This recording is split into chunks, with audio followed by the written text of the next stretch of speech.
I didn't know footsteps could sound patient until I heard them behind me in the Appalachian woods.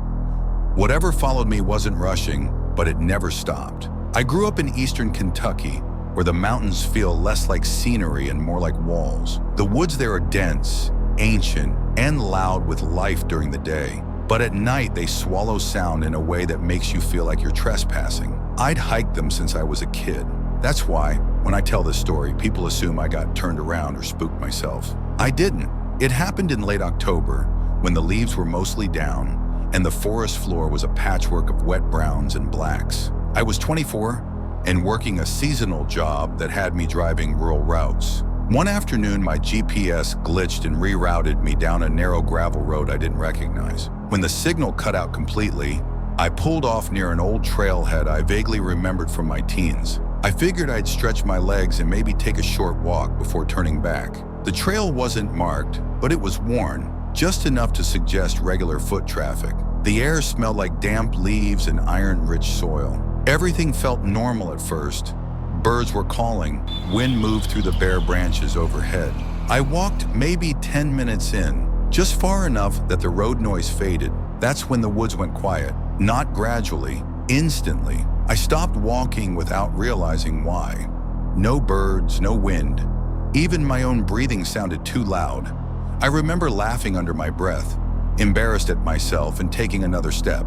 Behind me, I froze listening. A second passed, then another crunch. Slow, deliberate, like someone carefully placing their foot to avoid slipping. "Hello," I called out, feeling stupid as soon as the word left my mouth. No answer, but something moved again, closer this time. I turned around, expecting to see another hiker, maybe someone messing with me. The trail behind me was empty, curving out of sight between the trees. Still, the feeling didn't go away. That pressure between the shoulder blades, like being watched. I told myself it was an echo, animals, my imagination. I started walking back toward the trailhead. It matched my pace. When I stopped, it stopped. When I walked, it followed, always a few seconds behind, never rushing, never closing the distance. I sped up, so did it. I slowed down, same response. I didn't hear breathing. I didn't hear branches breaking or leaves scattering like you'd expect from a deer or bear. Just footsteps, careful ones. I finally turned around again and shouted, "This isn't funny!" Silence. Then from somewhere off the trail, too close, I heard my voice repeat the words back to me. Not perfectly. The rhythm was wrong. The tone was flat, like someone who knew the sounds but not the meaning. My stomach dropped so hard I felt dizzy. I ran. The trail seemed longer than before, twisting in ways I didn't remember. The light dimmed faster than it should have, shadows stretching unnaturally between the trees. Behind me, the footsteps never broke into a run. They stayed steady, confident. I tripped and went down hard, palms scraping against cold stones. When I scrambled up, the smell hit me, wet fur and something sour like rot.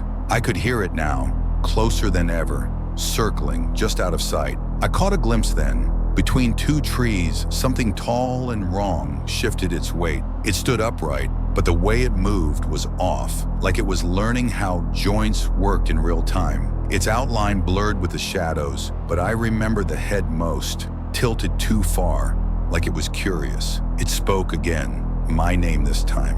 I didn't answer. I didn't look back. I burst out of the trees and onto the gravel road, lungs burning, heart hammering so hard I thought I'd pass out. The sound stopped the second my feet hit the open ground. I drove home shaking, replaying everything in my head, trying to make it make sense. I didn't sleep that night or the next. A week later, I noticed muddy footprints outside my apartment, bare, too long. They stopped right below my bedroom window. Sometimes late at night, when everything goes quiet, I hear slow footsteps on the sidewalk outside. They never rush. They're still patient, and I know better now than to answer when something says my name.